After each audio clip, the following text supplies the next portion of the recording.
Mga kapuso, dumaan na rin ba sa inyong mga feed ang mga retre?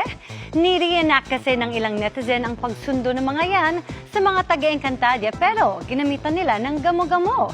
Si Perena Glyza de Castro naman nakipag-duet sa OG singer ng Encantadia theme song with new lyrics na siya ang sumulat. May chika si Nelson Canlas.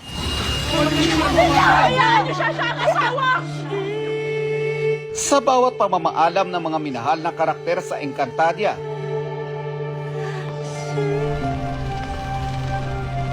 nagpapakita ang mga tinatawag na retre o mga paru-paro. Ipinadala sila ng bathalang si Emre para dalhin ng ibtre o kaluluwa ng mga mabubuting engkantado sa Debas. Pero sa pagpasok ni na Sangre Danaya at Sangre Pirena sa mundo ng mga tao, tila sumunod daw ang mga retre, ayon sa netizens.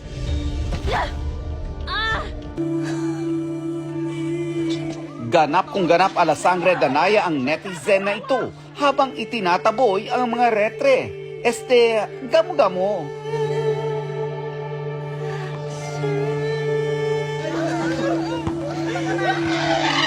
Encantadia, low budget edition naman ang atake ng netizen na ito with matching paghiga sa sahig habang may retrieval operation.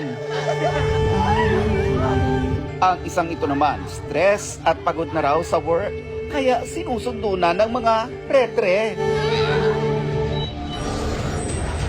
Ang isang solid Sangre Amihan stan, nag-evictus daw sa Taytay Rizal. Hindi siya kambaldiwa ng brilyante, kundi si Sangre Habagat.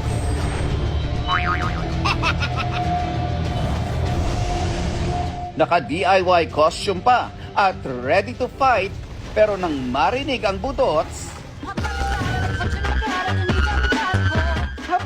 pumataw muna. Ang kanyang pag-aura tuloy naunsyame nang habulin siya ng isang pasneya.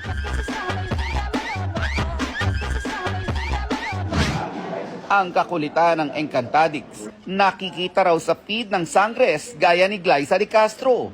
Patunay daw ito na marami ang nakaka-appreciate sa kanilang telepantasya at binibigyan ng effort ng mga manonood na gumawa ng memes. Nakakatuwa na na-inspire sila kasi whatever reactions and scenes na nire-recreate nila, parang at least nagkaroon ng magandang inspirasyon or reaction from them. Ang dami-daming na-inspire ng Encantadia, 'di ba? Sa ilang dekada. Isa rin daw si Glyza sa mga na-inspire sa Enka.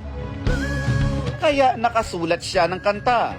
Goosebumps moment daw para kay Glyza ang maka-jamming sa team song ng Encantadia Chronicles Sangre, si Bayang Barrios na kumanta ng OG song ng Encantadia.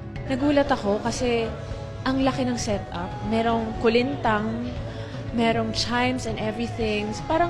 Para akong nasa Devas bigla na. Marami raw ang nagtatanong tungkol sa kanta na tumatak na sa maraming kapuso.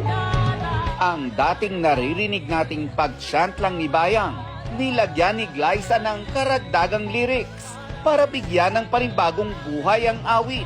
Tadhana. Hindi po uwi.